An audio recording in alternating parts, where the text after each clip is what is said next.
Hola, buenos días a todos y a todas. Bienvenidos a esta nueva sesión de las jornadas de la carrera investigadora que, como sabéis, los que nos seguís todas las semanas, están organizadas por la Facultad de Veterinaria de la Universidad Complutense y la Sociedad Española de Bioquímica y Biología Molecular, y en la que colaboran también otras facultades como son la Facultad de Ciencias Biológicas, Químicas, Farmacia y Medicina, con las que, bueno, pues tenemos programas de doctorado similares y compartidos. Yo soy María Arias, vicedecana de investigación de la Facultad de Veterinaria, y como todos los jueves, pues os voy a presentar la sesión de hoy.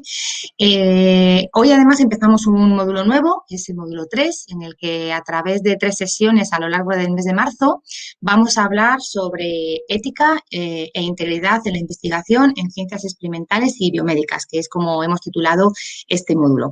A su vez, la sesión de hoy lleva por título en particular aspectos éticos e integridad en la investigación, importancia de los comités de ética.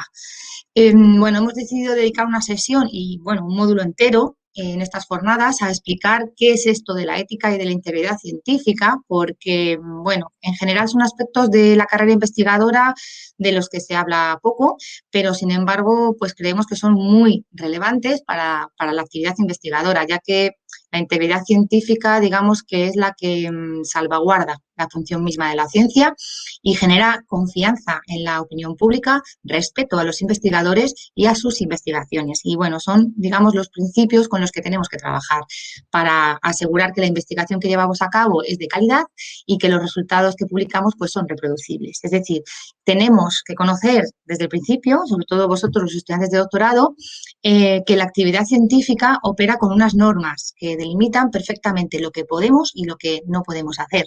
Y bueno, pues sobre esto, es decir, sobre las conductas inadecuadas y las consecuencias que tienen conflictos de interés y sobre la función de los comités de ética que tienen en todas estas cuestiones, pues es de lo que vamos a hablar hoy.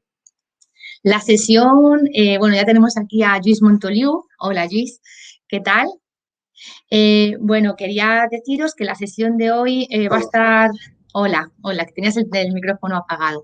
Bienvenido, es un placer tenerte aquí. Gracias por estar con nosotros.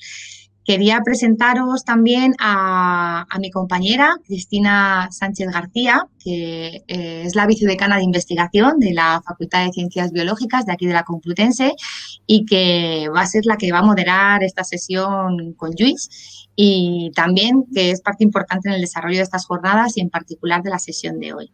Así que nada, hola, Cristina, bienvenida. Buenas tardes, también. María. Y Muchas gracias. bienvenidos a los dos, gracias a los dos por estar en esta sesión. Antes de darte paso, Cristina, si quieres, porque yo ya me voy a callar, ya entráis vosotros, simplemente, si me permite, simplemente indicar a los participantes, a los asistentes, que hoy tenemos una sesión un poquito distinta, como veis, a las anteriores, ya que tenemos solamente a un ponente, que es un gran investigador y divulgador, y que, bueno, pues que seguro que va a hacer una sesión estupenda y que Cristina os va a presentar como es debido a continuación. Antes de dejaros, como todos los días, también me despido agradeciéndoos la asistencia de todas las personas que nos acompañáis hoy. Hoy creo que estamos como unos 280, 300 inscritos y espero de verdad que la sesión sea de vuestro interés. Así que sin más, Cristina, te paso la palabra y pues cuando quieras la sesión es toda vuestra. Adelante. Y Muchas gracias. Muchas gracias, María. Muchas gracias por la presentación y muchas gracias por haberos tirado a la piscina y haber organizado estas jornadas que desde luego eran una necesidad para nuestros investigadores en formación, pero para todos los que incluso llevamos unos años trabajando en este campo. Así que gracias, gracias de verdad. A vosotros. Antes de empezar, os recuerdo, aunque lo habéis visto en el vídeo de presentación, que para formular vuestras preguntas tenéis un chat en la parte superior derecha de vuestras pantallas. Veis que tenéis chat, preguntas, folletos. En el enlace de preguntas tenéis un espacio habilitado a este tipo de cuestiones. Y os recuerdo también que podéis votar por preguntas que hayan hecho otros miembros de la audiencia. Y cuando Lluís termine su intervención, lo que yo haré es ir transmitiéndole esas preguntas por orden de votos. Así que podéis no solo formular preguntas, sino también votar, como os digo, por preguntas que hayan formulado otros miembros de la audiencia. Antes de dar la palabra a nuestro ponente de hoy, y asumiendo que muchos de vosotros sois investigadores de la Complutense, me voy a permitir dedicar un par de minutos a explicaros dónde está nuestra universidad en la actualidad en lo que se refiere a comités que controlan la ética y la integridad de nuestra investigación. Hasta hace muy poco, el único comité de este tipo que estaba constituido y funcionando en la UCM era el Comité de Experimentación Animal, que velaba por que toda la investigación hecha con animales de laboratorio se llevara a cabo en las condiciones adecuadas. Vais a tener, de hecho, una sesión dedicada a este tema próximamente dentro de estas jornadas. Conscientes de las carencias de nuestra universidad en este campo, la UCM comienza en 2017, veis que muy recientemente, a realizar actuaciones con el objetivo de obtener el sello HRS4R, del inglés Human Resources Strategy for Researchers, que ostentan aquellas organizaciones que promueven prácticas y ambientes favorables para sus investigadores. Es, como veis, un sello de calidad de la investigación. En la primera fase se hizo un análisis de las carencias concretas que la UCM tenía a este respecto y se elaboró un plan de acción con iniciativas de mejora. Como consecuencia de este trabajo, la Complutense obtuvo este sello de calidad en agosto de 2018. Entre estas actuaciones de mejora que se proponían en el plan de acción se incluyó, entre otras muchas cosas, la creación precisamente de comités relacionados con la salvaguarda de las buenas prácticas en la contratación de recursos humanos, por ejemplo, y en todo lo relacionado con la investigación. Estas tareas se han ido realizando de forma diligente durante los 2 últimos años, lo que ha permitido que el pasado septiembre, mirad lo reciente de estos eventos, el pasado septiembre la UCM aprobara la evaluación intermedia y mantuviera su sello de calidad HRS4R. Como consecuencia de todo este trabajo, la Complutense cuenta en la actualidad con los siguientes comités. Dejadme que os ponga la diapositiva. El Comité de Experimentación Animal, a vuestra izquierda, que ya existía desde 2004, y los recién creados comités de bioseguridad y de ética en la investigación. La Complutense ha elaborado también sus respectivos reglamentos de trabajo, así como el Código de Buenas Prácticas en Investigación de la UCM, sobre el que se hablará también en una sesión dentro de estas jornadas dentro de un par de semanas. Con respecto a las funciones de los nuevos comités, el de bioseguridad se va a encargar de velar porque los proyectos complutenses que implican el uso de agentes biológicos de riesgo o de organismos modificados genéticamente se desarrollen cumpliendo la normativa vigente. Tenéis en esta diapositiva la composición de este comité, que, como no podía ser de otra manera, tiene miembros de disciplinas como la biología, la veterinaria, el derecho o la filosofía. Por otro lado, el Comité de Ética en la Investigación se va a encargar de asegurar que los proyectos de investigación que se desarrollen en la UCM con seres humanos, muestras biológicas de origen humano o datos de carácter personal cumplen también con la normativa vigente en materia de ética de las actividades de investigación.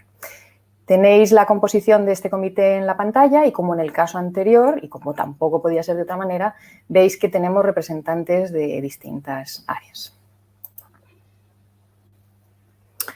En este momento podéis acceder a toda esta información a través del enlace de investigación de la página web de la Complutense en la pestaña del sello HRS4R, en la sección de investigación responsable, que es este cuadradito amarillo de aquí.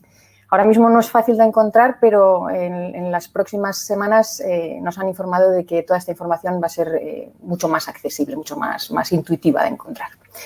Y bueno, antes de seguir, quiero agradecer a Meritxell López Gallardo, asesora del Vicerrectorado de Investigación, su ayuda a la hora de recabar toda esta información que os acabo de presentar.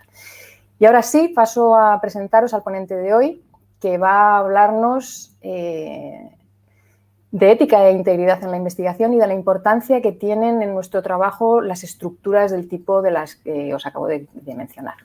Tenemos el lujo de contar hoy con Lluís Montoliu, al que me atrevo a definir, y no me equivoco, no me arriesgo nada, como uno de los mayores expertos del país en cuestiones relacionadas con la bioética y la integridad en la investigación.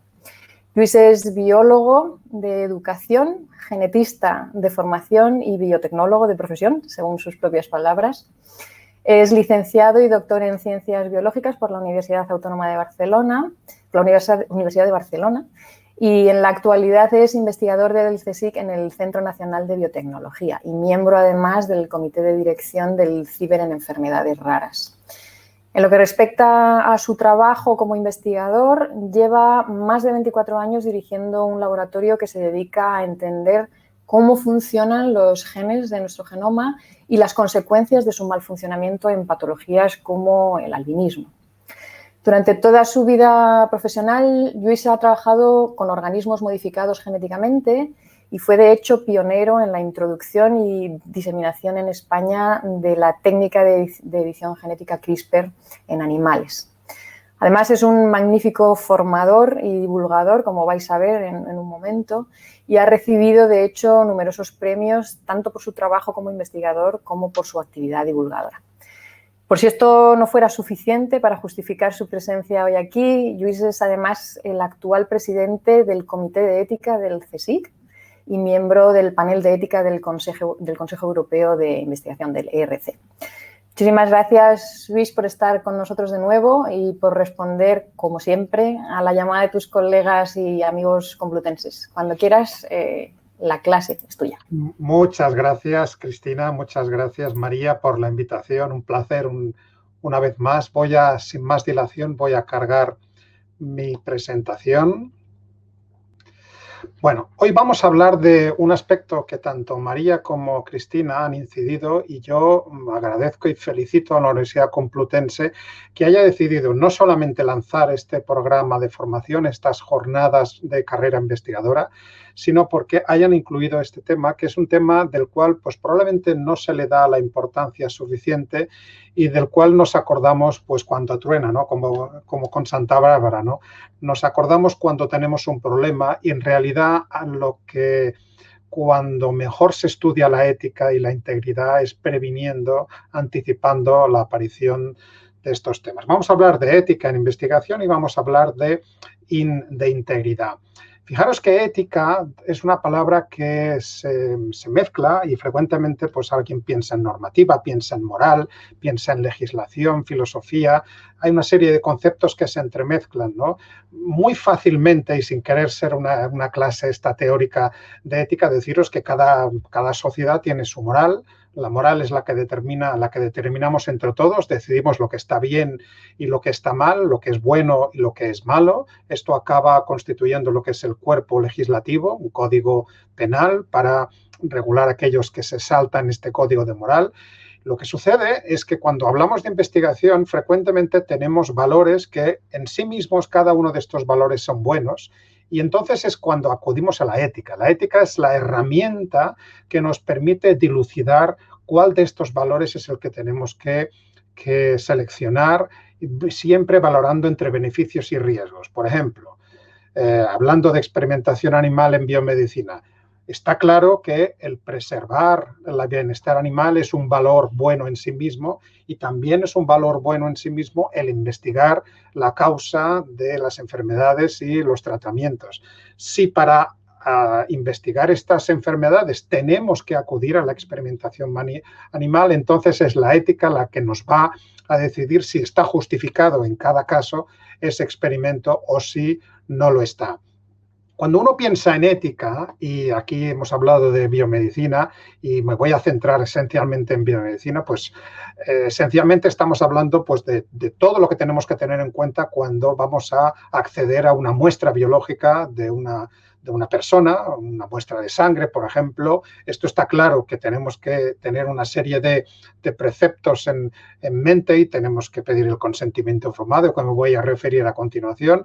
Y también está claro que hablamos de la ética cuando tenemos que empezar a utilizar nuestros modelos animales en experimentación. Pero quiero deciros, y solamente lo voy a mencionar como titular, para deciros que la ética es mucho más que la biomedicina, mucho más que el uso o la involucración de seres humanos en la investigación o de animales.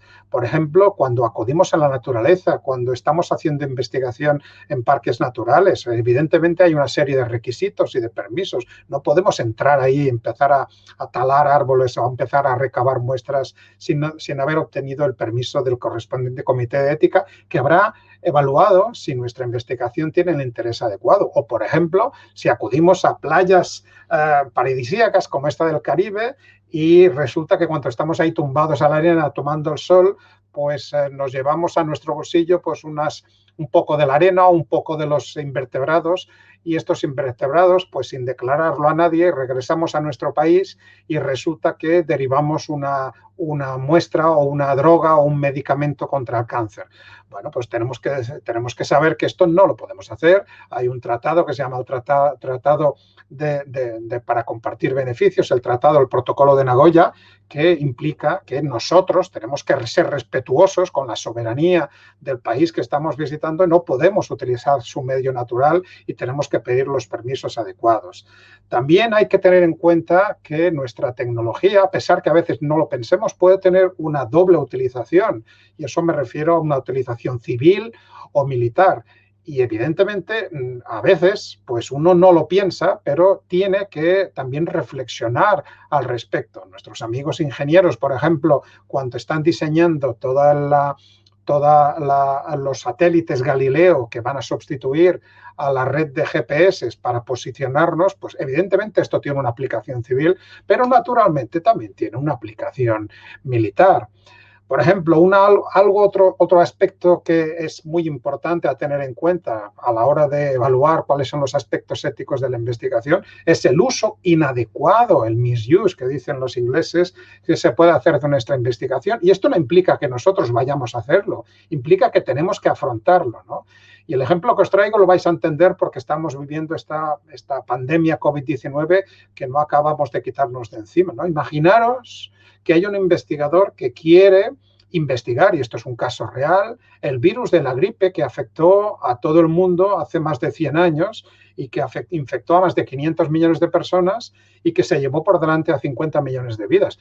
Esto es un valor en sí mismo, la investigación de este virus de influenza, el H1N1, pero evidentemente esto es un virus potencialmente extraordinariamente peligroso.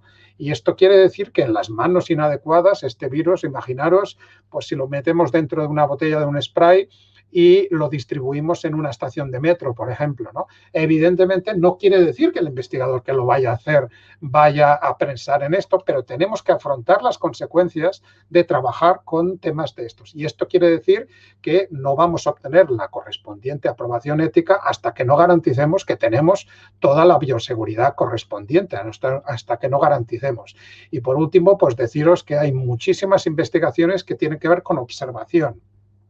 Por ejemplo, hemos tenido recientemente pues una nevada muy importante en Madrid que se ha llevado por delante un montón de árboles y queremos investigar pues dónde han ocurrido estas caídas de árboles y lanzamos un dron que va a empezar a moverse por Madrid. Pero claro, no solamente va a documentar la presencia o ausencia de árboles, sino que va a descubrir personas. Y estas personas tienen derecho a su privacidad y puede ser que no sea oportuno o no quieran que se conozca que estaban allí en ese momento, en ese día, en ese lugar.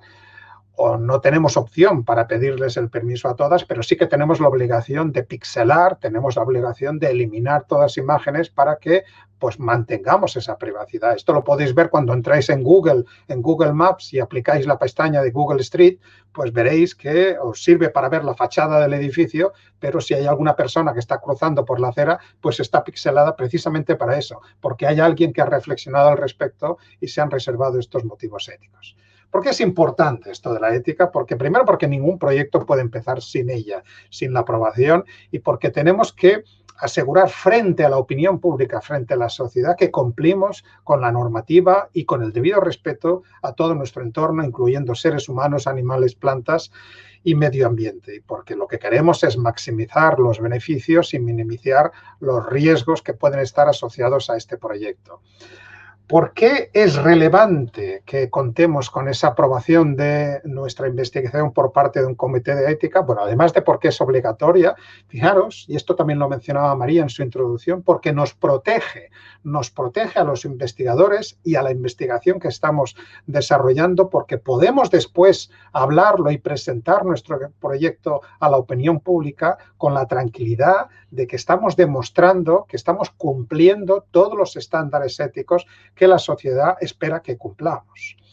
Claro, aquí tenemos que cumplir normativas que tienen que ver con pues, la involucración de seres humanos en la investigación, animales, plantas, el uso de organismos modificados genéticamente, agentes biológicos de riesgo, el uso de los datos personales y también teniendo en cuenta pues, la posible propiedad intelectual o aplicación o las patentes.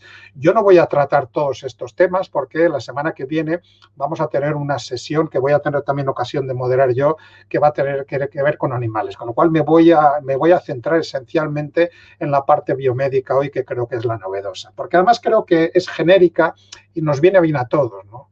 Esto de la bioética es relativamente reciente.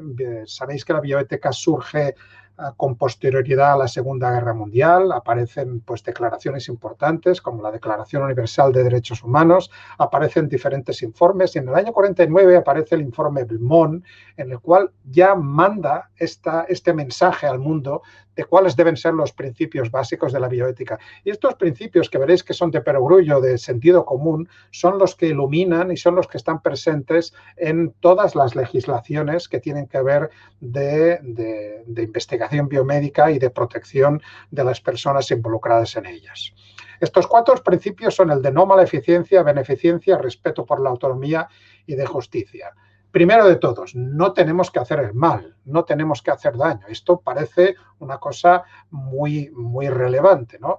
¿Cómo lo traducimos esto de no hacer el mal, no hacer daño? Bueno, esto lo traducimos con este concepto que lo habréis oído estos días o estos meses mucho cuando estamos evaluando la seguridad y luego la eficacia de las vacunas contra la COVID. Bueno, pues cuando estamos hablando de la seguridad, nos estamos refiriendo a este principio, en que hagamos lo que hagamos en ese tratamiento, en esa droga, no podemos hacer el mal. Y esto tenemos que considerar un equilibrio entre los riesgos potenciales inherentes a ese procedimiento, a esa intervención, y los beneficios potenciales que esperamos que se deriven de él. Bueno, ya tenemos claro que no podemos hacer el mal, tenemos que hacer el bien. Es el principio de beneficencia. ¿Qué quiere decir hacer el bien? Pues que lo que hagamos sirva para algo. ¿Y cómo lo traducimos esto? Este es el concepto de eficacia.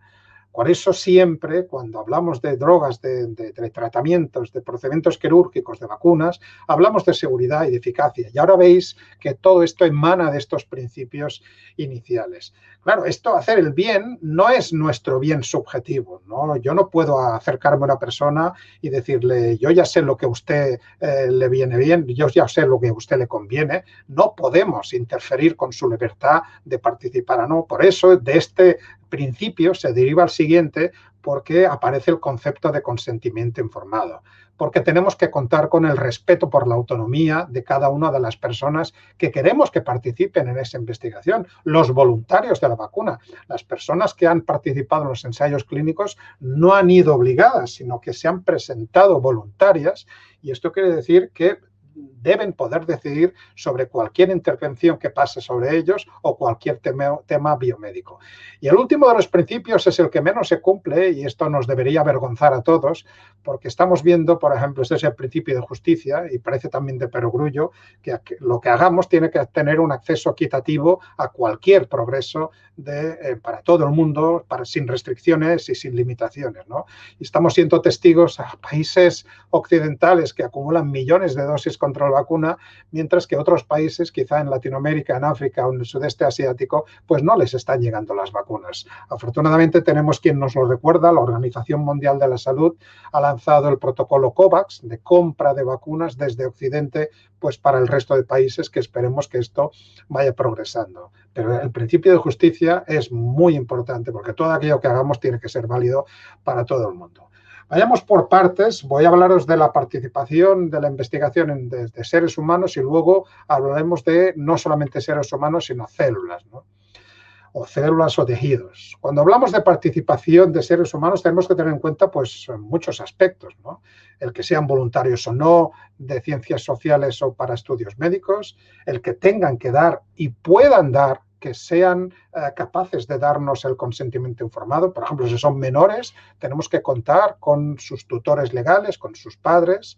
El que sean vulnerables o no, el que su respuesta esté mediatizada por las expectativas que tengan de esa investigación, por supuesto, el que sean pacientes, y si lo que vamos a hacer va a ser invasivo y qué vamos a hacer con las muestras biológicas, ¿no? Si hay alguien que tiene que merecer la máxima protección, siempre son los menores. Los menores son los que tienen la máxima protección y la justificación para involucrar menores en cualquier procedimiento de investigación tiene que estar muy, muy bien argumentada. Por ejemplo, incluso cuando pensamos en por ejemplo, investigación no invasiva con este imán, con esta resonancia magnética nuclear. Si alguien ha hecho uno de estos protocolos, sabe que tiene que estar 20 minutos pues inmóvil dentro de una máquina que hace un ruido infernal. Si somos adultos lo aguantamos, pero si somos un bebé, pues evidentemente no lo vamos a aguantar y entonces ahí va a haber un daño porque o bien lo vamos a tener que anestesiar al bebé o bien tenemos que inmovilizar su cabeza para que las lecturas sean adecuadas. Y esto es una alteración de su bienestar que tenemos que valorar muchísimo, ¿no? Siempre valorando beneficios con el riesgo. Cuando estamos investigando o utilizando seres humanos en investigación, ¿a quién vamos a querer proteger? Pues vamos a querer proteger al propio ser humano, al paciente, y lo que vamos a regular es el uso de sus muestras. Y cuando hablo de muestras no solo me refiero a una captura de sangre, sino que también me refiero a los datos genéticos, ¿no? Cada vez más pues ocurre que acudimos a nuestro hospital de referencia para diagnosticar una enfermedad congénita y evidentemente ahí estamos dando nuestros datos de nuestro genoma para los cuales tenemos nuestra privacidad y tenemos que esperamos que se garantice nuestra confidencialidad. Tenemos que garantizar en todo momento el respeto y la dignidad a los participantes para que se traslade de forma justa pues tanto los beneficios y les expliquemos los posibles perjuicios a los cuales se pueden enfrentar. El consentimiento informado pues cuenta de muchísimas informaciones, pero así, digamos, para daros una pincelada, no os preocupéis porque estas diapositivas las vais a tener a vuestra disposición, con lo cual no os preocupéis si hay algo que voy un poquito rápido, pero básicamente lo que tenemos que explicarle al participante es qué es lo que vamos a hacer con él, cuál es el objeto de la investigación, qué es el procedimiento si se le van a obtener muestras, si va a tener esto alguna incomodidad, le vamos a sacar sangre o le vamos a pedir solamente saliva, qué va a pasar con estas muestras, quién las va a tener, quién las va a procesar, dónde se van a almacenar y cuando hayamos completado el experimento, ¿qué hacemos con ellas? ¿Las destruimos? ¿Las anonimizamos o las mantenemos para otro proyecto relacionado? Si van a tener beneficios o riesgos de participar en el estudio, si quieren o no, cuidado con esto, el derecho a no saber es tan importante como el derecho a saber. Si quieren o no saber los resultados de la investigación y luego qué vamos a hacer cuando nos encontremos algo que no estaba previsto. Estamos investigando el diagnóstico genético de una enfermedad pues relativamente leve, pero resulta que damos con una mutación que va a conllevar el desarrollo de una enfermedad neurodegenerativa mortal, fatal, que no se va a desarrollar hasta los 60-65 años, para los cuales no hay cura. Puede ser que esa persona quiera no saberlo, pero si resulta que esa persona tiene hermanos que podrían haber heredado la misma mutación, nosotros tenemos la obligación de poder darle la opción a estos familiares suyos, y esto es cómo reaccionar ante estos hallazgos incidentales, manteniendo siempre la confidencialidad. ¿Qué pasa cuando en lugar de involucrar humanos, involucramos partes de humanos, ¿no? Células, tejidos humanos que pueden tener diferente origen, ¿no? Origen comercial, obtenidos de un mismo proyecto, derivados de otro proyecto o, en el mejor de los casos, siempre obtenidos de un biobanco, con su correspondiente aprobación ética y consentimiento. Fijaros, lo que antaño, hace muchos años se hacía, pues esto es algo totalmente desaconsejado, ¿no?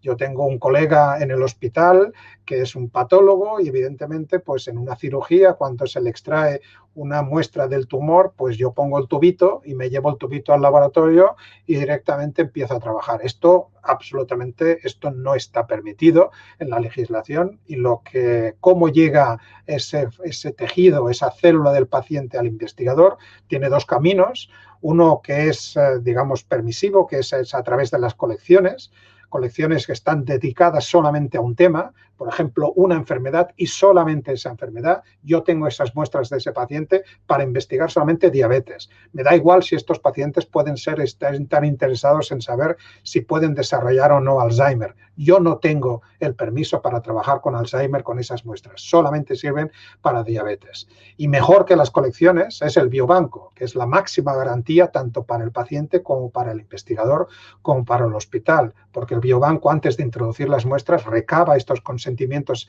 informados genéricos y es el que decide, con un comité ético asociado, cómo va a distribuir estas muestras y cómo va a dar el mejor uso a estas muestras a los investigadores que finalmente son las que van a utilizar. Ejemplos de cosas que no se han hecho del todo bien, pues todos conocéis probablemente las células HeLa, que son unas células derivadas de cáncer cervical, evidentemente derivadas de una mujer, se establecieron en los años 50, hay un montón de publicaciones y de patentes. Lo que no todo el mundo sabe, que HeLa viene de Henrietta Lacks.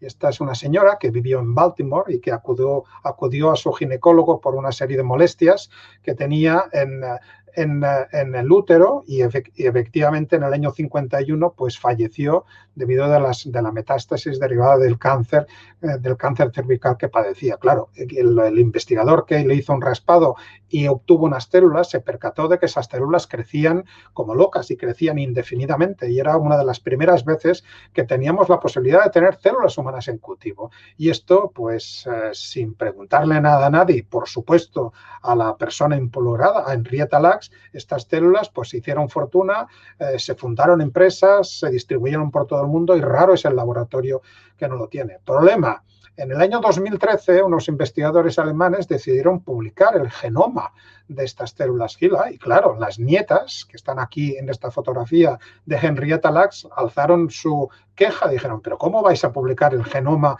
de nuestra abuela? Porque estáis publicando nuestra información genética, ¿no? Y aquí cuando saltó la evidencia de que nadie había pedido permiso a Henrietta para que donara estas células. Y fueron efectivamente estos familiares, al cabo de 2 generaciones, los que acabaron dando permiso para que esto ocurriera y se limitó la información y no se publicó la totalidad del genoma HeLa, solamente algunas partes, ¿no? Yo os invito a leer este libro, La vida inmortal de Henrietta Lacks, está traducido al español, y ver esta película que protagoniza Oprah Winfrey. Tanto el libro como la película son excelentes, sobre todo para una introducción muy ligera a la ética y para la relevancia de contar con el consentimiento informado. Datos personales, ¿no? Nuestra investigación puede necesitar recabar datos y procesarlos, ¿no? Tenemos que ser conscientes de qué tipo de datos, ¿no? Y solamente recoger los que son necesarios, ¿no? Y ser conscientes que hay una serie de datos, religión, etnicidad, política, pues costumbres sexuales, etcétera, que tenemos que ser muy conscientes de para qué los recabamos y qué es lo que vamos a hacer con ellos, ¿no? Y también si vamos a recabar información genética o no. Y sobre todo, ¿qué vamos a hacer con estos datos? ¿Eso es un seguimiento de los participantes o le contactamos una vez y ya nunca más? ¿Y qué pasa con los datos que tenemos en el cajón? Resulta que viene un colega y nos dice, tú que preguntaste hace tiempo a un montón de personas sobre este tema, ¿por qué no me pasas estos datos? Porque yo los voy a utilizar para otra cosa. Esto es un uso secundario. Nosotros les pedimos permiso a esas personas para la primera de las investigaciones, pero no necesariamente para la segunda, con lo cual hay que reconsentir. Puede ser esto un trabajo más o menos importante, pero no nos queda otra. Ese uso secundario tiene que estar aprobado. Y esto es muy importante, especialmente desde mayo de 2018, cuando entró en vigor el Reglamento General de Protección de Datos de la Unión Europea, que se traspuso y se actualizó nuestra ley nacional de protección de datos. Este GDPR o este RGPD, si lo explicamos en inglés o en castellano, básicamente nos habla habla de muchas cosas, pero los titulares habla que el consentimiento tiene que ser reversible. Uno da un consentimiento, pero al cabo de 3 días, si resulta que te lo piensas mejor y dices, mira, esto que te acabo de decir, prefiero que no lo uses en la investigación. Y a ti, como investigador, te podrá sentar bien, mal o regular, pero el paciente, en este caso el participante, está en su derecho de revertir y de no seguir participando. Este nuevo reglamento lo que promulga es la autorización en positivo. Ya nunca más vamos a tener estas casillas en las cuales se nos diga, marque aquí si no quiere ser no sé qué, no sé cuántos, ¿no? No tenemos que marcar si no queremos, con lo cual mucha gente no marcaba y se involucraba en un estudio de forma inconsciente. Ahora lo que tenemos que hacer es lo que en inglés se dice el opt-in. Tenemos que marcar cuando queremos participar. Y esto es una de las cosas más importantes que ocurren con este reglamento, que protege y empodera al ciudadano, que tenemos ahora el derecho a ser olvidado, algo tan importantísimo en las redes, ¿no? El borrado de datos. Tenemos derecho a la portabilidad. Podemos acudir con una memoria USB a nuestro hospital y decir, pónganme por favor en este USB todos los datos clínicos que ustedes tengan sobre mí y yo estos datos me los puedo llevar a otro hospital o a otro profesional porque son míos los datos. Los datos que afectan a mi historial clínico son míos, no son del hospital. Esto es muy importante. También se involucra la participación de especialistas en protección de datos que tienen que estar en todas las instituciones y que esto lo tenemos que incorporar desde la fase inicial de diseño. Esto es una pincelada en estos minutos originales, estos 20 minutitos, un poquito más, de algunos de los aspectos importantes de la ética de la investigación. Me voy a dedicar el resto a algo que todavía se habla menos, y se habla poco de ética, todavía se habla menos de integridad. Y creo que esto es importante, sobre todo teniendo en cuenta que los que nos escucháis, entiendo que en su gran mayoría, en vuestra gran mayoría, sois investigadores, investigadoras en formación. Estáis acabando el grado, estáis empezando un máster, un posgrado, estáis empezando una tesis doctoral. Y es importante que al menos alguien os hable, no solamente de ética, sino de integridad alguna vez en la vida. Bueno, sabéis que la integridad es el elefante en la habitación, ¿no?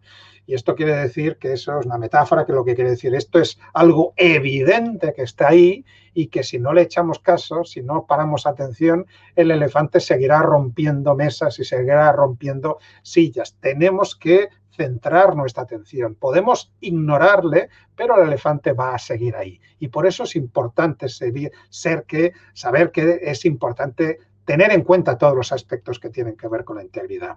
Decían María y Cristina que uno tiende a pensar que esto de la ciencia pues es como libertad absoluta, ¿no? Que podemos hacer lo que queramos, ¿no? En absoluto. Nosotros, investigadores e investigadoras, tenemos un marco de trabajo en el cual nosotros podemos trabajar, que nos dice lo que podemos hacer es lo que está incluido dentro de nuestro marco normativo y fuera de él queda lo que no podemos y especialmente lo que no debemos hacer. Y esto es importante que lo sepamos. Cualquier colectivo profesional tiene su marco de trabajo, tiene su código deontológico, ¿no? Que indica aquello que puede hacer y aquello que no puede hacer. Ahora me voy a referir a continuación a estos códigos de buenas prácticas que en definitiva gobiernan lo que tiene que ser nuestra integridad científica, ¿no? Que es intrínseca a la actividad y a la excelencia, que está en el centro mismo de la investigación, ¿no? Y que es la base que tenemos los investigadores para que podamos confiar los unos con los otros y así para que podamos transmitir credibilidad al resto de la sociedad en el registro que dejamos tras nuestros experimentos, ¿no? Y es la base que tiene de la sociedad para tener la confianza en la evidencia y en la experiencia de la ciencia. Claro que es muy importante porque si estamos socavando y estamos alterando o vulnerando esta integridad científica, una de las primeras cosas que vamos a perder va a ser la confianza de la sociedad en nosotros. Y esto es algo evidentemente que no queremos. ¿Cuáles son los valores que están asociados a la integridad? Pues hay diferentes documentos en el mundo. Este es de los Institutos Nacionales de la Salud, pero se repiten los valores honestidad, exactitud, eficiencia, objetividad, la Declaración de Singapur tan importante sobre la integridad científica que nos habla otra vez de honestidad, responsabilidad, de cortesía profesional, de equidad, de una buena administración eficaz de los fondos en nombre de los demás y en particular en nombre de las agencias que nos han aportado esos fondos de investigación.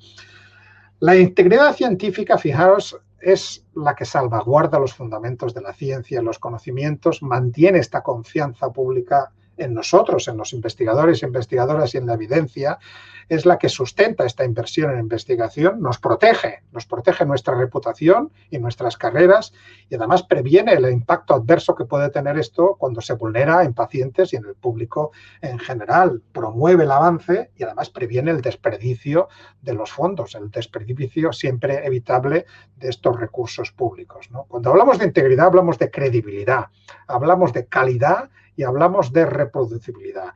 ¿Y quién es el que nos indica cuál es el camino adecuado que tenemos que seguir? Pues naturalmente los códigos deontológicos, que también es un librito que tenemos que conocer y que cualquier institución pues acaba pues preparando y acaba poniendo a disposición de sus investigadores y sus estudiantes. Los códigos de buenas prácticas científicas. Hay un montón de ellos que son públicos y que os invito a leer. Este de la Academia Nacional de Ciencias es muy interesante, sobre ser un científico, es una guía de conducta responsable. La última edición es del año 2009. También tenemos de la Oficina de Investigación Responsable de los Institutos Nacionales de la Salud. Tenemos esta guía, que es también muy interesante. En Europa, de la European Science Foundation, tenemos este fomento de la integridad científica y, por supuesto, también tenemos de la última edición del Código ALEA. La ALEA son todas las academias europeas unidas bajo una misma federación que tiene este Código Europeo de Conducta para la integridad científica, en la cual veréis que los valores se reflejan. Este último es del año 2017. Aquí en España pues hay diversas instituciones para la cual trabajo yo y en la cual pues soy en estos momentos el presidente del Comité de Ética. Nosotros desde hace 11 años acabamos el Código de Buenas Prácticas, lo publicamos hace 10 años, el 2011, y os anticipo que vamos a lanzar una versión revisada del mismo dentro de unos pocos meses, en este año. Código de Buenas Prácticas que tiene que estar al alcance de todo el mundo. Y naturalmente también lo tenéis en la Universidad de Complutense, ¿no? Y me alegró ver que lo tenéis desde julio del año pasado, es fácilmente accesible, ponéis Código de Buenas Prácticas Complutense y directamente vais a ir a este texto que es muy interesante, que si no lo habéis leído, que lo leáis. ¿Qué es interesante a nivel de integridad? Pues no solamente promoverlo de institución a institución, sino promover el cumplimiento a través de grandes asociaciones de instituciones. En el CSIC, en el 2005, lanzamos esta Declaración Nacional de la Integridad y a la que pedimos que se sumaran tanto la Confederación de Sociedades Científicas Españolas, la COSTE, como la CRUE, que es la Conferencia de Rectores de las Universidades Españolas, ¿no? Y esta es un documento relativamente sencillo, que os invito también a leer, que también resalta la importancia de la declaración. Cristina os ha hablado de los comités a nivel institucional, a nivel nacional, ¿cómo estamos en relación a otros países europeos, ¿no? En relación a integridad? Bueno, pues España todavía no tiene un marco nacional de referencia que gestione la integridad. Evidentemente siempre hay países peores que ni lo tienen mencionado. Nosotros tenemos la Ley de la Ciencia de 2011 que prometía la creación de un Comité Español de Ética de la Investigación sobre temas de la ética profesional. Y la ética profesional no es otra cosa que la deontología, no es otra cosa que las buenas prácticas, ¿no? Soy consciente y me consta que este es un comité que se está reevaluando en estos momentos en el Ministerio y que espero que se pueda lanzar tan pronto como sea posible. También tenemos en España el Comité Nacional, que es el Comité de Bioética de España, del cual habréis oído hablar porque son un órgano consultivo del Ministerio de Sanidad y además han contribuido mucho a definir, por ejemplo, el protocolo de vacunación, quién se vacuna antes de quién. Está actualmente presidido por Federico de Montalvo, se instituyó en relación a la Ley de Investigación Biomédica de 2007 y está funcionando desde el año 2008. A nivel europeo tenemos el Grupo Europeo de Ética, el EGE, el European Group of Ethics, en el cual tenemos también un representante español, que es Carlos Romeo Casabona, de la Universidad del País Vasco, que es el que asesora a la Comisión Europea en todos estos temas.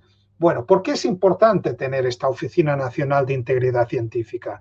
Para responder a esta pregunta os voy a ilustrar qué es lo que hacen, por ejemplo, en Estados Unidos, que son los decanos en este aspecto, y fijaros que desde el año 89 tienen la ORI, que es la Oficina de Research Integrity, de Integridad Científica, que es un sitio, es un contenedor de información, no solamente se ocupa, además la ORE tiene carácter ejecutivo, la mayor parte de nosotros, de nuestros comités en Europa, tienen un carácter consultivo que asesora a otros órganos superiores que son los que toman decisiones. No es el caso de Estados Unidos, que es ejecutiva, y es ejecutiva y además publica todas aquellas personas, investigadores que han sido objeto de investigación y han sido encontrados culpables de vulnerar la integridad científica, ¿no? Por cada uno de los años, ¿no? Y, por ejemplo, nosotros podemos consultar los últimos que se incorporaron en el año 2020. Por ejemplo, aquí tengo un señor que se llama Charles Down.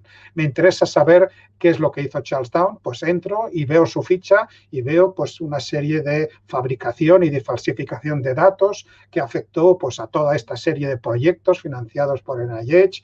También si sigo con las páginas me dará los artículos que fueron retirados, con lo cual si yo estoy a punto de contratar a esta persona porque soy una universidad, pues lo primero que quiero asegurarme es que la persona que voy a contratar no ha sido investigada en ningún proceso de integridad. Y esto solamente lo puedo hacer si existe una oficina nacional de integridad, con lo cual os habéis dado cuenta de lo que es lo relevante que es tenerla y esperemos que España pues la tenga cuanto antes.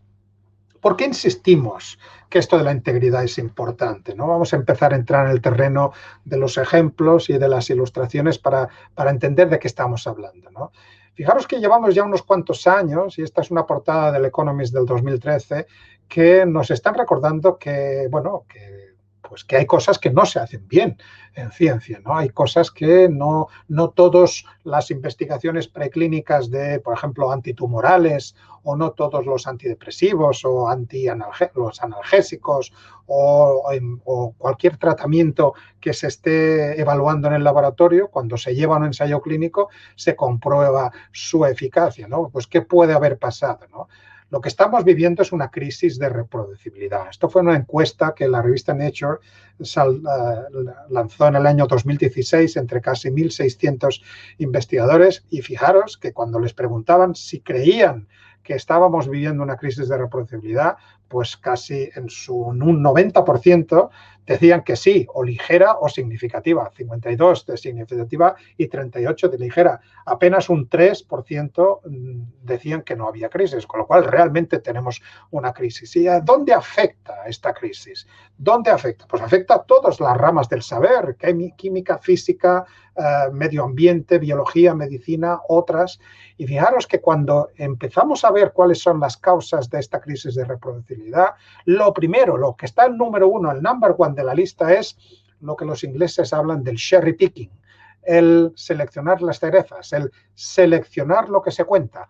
Esto que acabo de encontrar me viene bien para mi hipótesis, lo incorporo en mi artículo. Esto que acabo de encontrar no lo puedo explicar y además parece que contradice mi hipótesis, pues no lo voy a contar y lo dejo fuera. Esto es absolutamente inadecuado, pero esto es, si se lleva a la práctica y se convierte en un artículo, estamos contribuyendo a que el registro sea inadecuado, ¿no? Luego, además de esta selección, pues tenemos otros aspectos que conocemos bien, ¿no? Esa presión por publicar, ¿no? O publicamos o morimos. El no utilizar adecuadamente las herramientas estadísticas, no utilizar suficientes réplicas, el no tener un mentorship, el no tener una supervisión adecuada y el no pues, compartir los métodos que se han utilizado. Luego tenemos elementos que además nos contaminan y nos hacen nuestra vida todavía más complicada, ¿no? La existencia de estos medios, de estas revistas que se llaman depredadoras, que hay un montón, hay centenares y no miles de ellas que no tienen ningún tipo de ética y que son capaces de publicar cualquier cosa por un módico precio, ¿no? Módico o no tan módico. Usted tiene $2.500, usted deme los 2.500 y yo le voy a publicar el artículo que usted quiera. Y usted va a poder añadir una línea más en su currículum, ¿no? Pero ese artículo evidentemente es ruido y a veces no solamente es ruido, sino que va a ir en contra del progreso científico, ¿no? ¿Por qué está mal esto de hacer una conducta científica inadecuada? Porque vamos a añadir resultados incorrectos al registro, vamos obviamente a malgastar recursos, disminuimos la confianza de la sociedad en nosotros, vamos a poner la financiación pública en peligro para el futuro y vamos a poner en peligro, y eso es lo peor de todo, la vida de la gente. Acordaros el primer principio, es el primero de la bioética, no hacer daño. cualquiera de estas acciones, de estas vulneraciones de integridad, puede acabar resultando en una alteración del bienestar de las personas. Y esto puede tener impactos pues, negativos tanto en la política como en la legislación. Un ejemplo palmario de cómo afecta esto de la integridad. Aquí tenéis 4 artículos en revistas top, en New England Journal of Medicine, en Science, en Lancet, en Plant Journal, en diferentes campos, y los años en los cuales, tras una investigación, fueron retirados, fueron retractados, porque contenían diferentes manipulaciones o alteraciones, etc. Fijaros, las citas que habían antes de retirarlos y las citas que hay después de retirarlos, porque la gente, si no conoce que estos han sido retirados, porque siguen existiendo en las revistas, en las bases de datos, fijaros el segundo de los artículos, 200 citas cuando se retiró, pero más de 1000 citas después de retirarse. Estamos contribuyendo a expandir el ruido y esto es uno de los efectos más perversos de este vilipendio, de esta alteración de la integridad. Bueno, hemos estado hablando de integridad, os he estado hablando, pero no os la he definido. ¿Qué es esto de una conducta científica inadecuada, ¿no? Esto es el research misconduct, ¿no? Es la traducción más acercada en español que tenemos, ¿no? Son comportamientos que comprometen significativamente la conducta profesional adecuada de la investigación o la precisión del registro de la investigación. Bueno, en Román Paladino, falsificación de datos, fabricación de datos, plagio, tanto de nuestro propio trabajo como del de otros, exageración en la interpretación de los datos. Esto en inglés se suele decir do not lie, do not cheat, do not steal. No mientas, no engañes, no robes. Y estos son los elementos que tenemos que tener en cuenta. ¿Cuál es el papel de los comités de ética, ¿no? Alguien puede pensar que esto es muy fácil, ¿no? Está claro lo que está mal y lo que está bien y para qué necesitamos los comités de ética, ¿no? El mundo se divide entre blancos y negros, ¿no? Yo suelo decir, el mundo se divide entre andorranos y no andorranos. ¿Usted dónde vive? En Andorra, es andorrano. ¿Usted dónde vive? Fuera de Andorra, no es andorrano. Bueno, las cosas son un poquito más complicadas y por eso existen los comités de ética. Podemos decidir que la manipulación de una imagen pues es algo totalmente inadecuado, ¿no? Pero todas las manipulaciones de las imágenes son iguales. Mirad estas 2 imágenes. Si miráis estas 2 imágenes de mi laboratorio, decidme si veis alguna diferencia, ¿no? En virtual no tengo la posibilidad de veros a vosotros, pero os anticipo que algunos ya lo habréis visto, pues resulta que hay un excremento en una de las fotos que se ha colado en la foto que mediante Photoshop pues la he eliminado. Entonces, claro, he manipulado esta fotografía, pero no he alterado el registro de la investigación y probablemente no tenga que ser quemado en plaza pública, ¿no? Por ello, ¿no? Entonces, fijaros que esto es una manipulación de la foto que puede ser perfectamente explicable en el pie de foto diciendo que ha sido pues, procesada pues, por un programa eliminando pues, todos aquellos elementos que no tienen que ver con esta fotografía. Una cosa muy distinta es si me doy cuenta de que se me ha colado un ratón que no debiera porque no se ajusta a mi hipótesis, ¿no? Y en este caso, pues aquí me he cargado un ratón y directamente he fusionado con más o menos interés, he fusionado las fotos y esto es una manipulación peregrina, esto es una manipulación que evidentemente no tiene nada que ver con lo anterior, ¿no? Podemos pensar, ¿estas imágenes son iguales o son distintas, ¿no? Y esto es un ejemplo que ocurre muy frecuentemente. Nos parece que sean distintas, pero en realidad, si la que está a la derecha la giramos primero verticalmente y luego un 90 grados a la derecha, pues nos damos cuenta de que lo que hemos hecho ha sido presentar la misma imagen desde diferentes perspectivas y esto lo que hace es que demos al lector la falsa sensación, le engañemos diciendo que estas 2 imágenes son de 2 experimentos distintas cuando son del mismo experimento. O, por ejemplo, cuando estamos haciendo investigación de expresión génica, aquí tenemos un northern, una expresión de RNA en la cual estamos valorando el control y estamos viendo que un determinado gen X, pues donde parece que se expresa más es en próstata. Y esto es lo que dice el registro. Tenemos que repetir el experimento, pero el estudiante tiene pereza y lo que hace es no repetir la carga del RNA control y reutiliza esta imagen del tercer panel. Pero fijaros que esto que está mal, evidentemente esto es algo que tiene que ser resuelto, pues no va a alterar el registro científico porque el gen X se sigue expresando en próstata. Pero luego tenemos quizá un estudiante más creativo que no solamente cambia el control, sino que decide reutilizar el panel del medio y le da la vuelta, y ahora resulta que la mancha más importante está en el intestino delgado. Con lo cual, fijaros que aquí, en todos los casos hemos manipulado los datos, pero el efecto es distinto, porque así que estamos alterando el registro de la investigación. Acabáis de ser conscientes del papel que tienen los comités de ética a la hora de valorar la integridad, que estamos continuamente ante un mar de grises y tenemos que definir en cada momento dónde situamos la línea roja en cada uno de los casos para poder, pues, en este caso, en los casos consultivos, proponer una solución, o en los casos ejecutivos, hacerlo. Por ejemplo, en la gestión de datos, ¿no?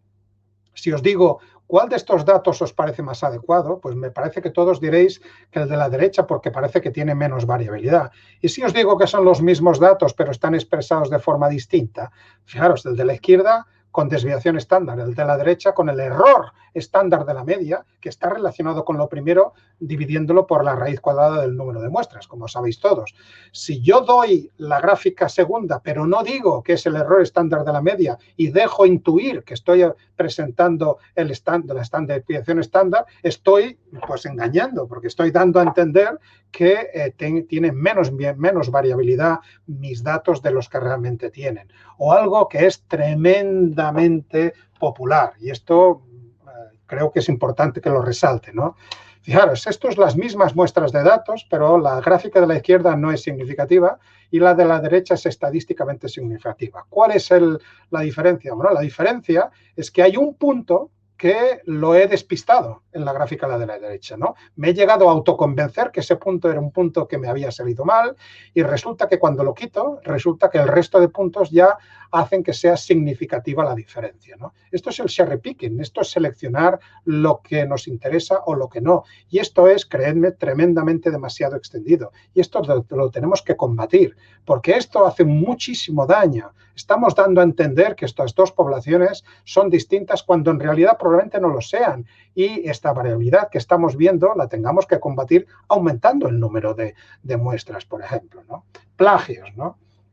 Estos son dos artículos que son exactamente idénticos a la palabra, lo único que cambia es en el título las drogas, ¿no? La estreptozotina y el aloxan. Son autores distintos, son revistas distintas, son universidades distintas, pero uno es la fenocopia, está fusilado respecto al otro. Estas cosas existen y evidentemente no solamente nos afectan a los demás, sino que nos afectan a nosotros, ¿no? El denominado autoplagio, que es una palabra que no reconoce nuestra Real Academia Española, tenemos que hablar de reciclado de textos propios. Esto es algo mucho más frecuente de lo que nos pensamos, ¿no? Se nos ha olvidado enviar un resumen a un congreso y echamos mano del que enviamos hace 3 meses porque es lo que tenemos más a mano, pero estamos haciendo un fraude. Estamos diciéndoles a los asistentes al segundo congreso que aquello que estamos presentando es original cuando ya ha sido presentado en una reunión anterior. Tenemos que tomarnos la molestia de modificar los textos y de generar un texto alternativo y generalmente se considera que en el reciclado de textos hasta un 25 o un 30% pues puede ser aceptable, ¿no? Fijaros que con esto del plagio vemos siempre la paja en el ojo ajeno que la viga en el propio, ¿no? Fijaros, en este metaanálisis nos dice que un 30% de investigadores ven problemas de plagio en otros colegas, pero solamente lo admiten en menos de un 2%. Y esto también es algo que también nos tiene que hacer reflexionar. ¿Cómo los detectamos estos plagios? Hay un montón de herramientas, probablemente a Complutense utilice alguna de ellas, pero yo os digo que la que utilizo yo y la que os recomiendo utilizar está al alcance de todo el mundo. Se llama Google.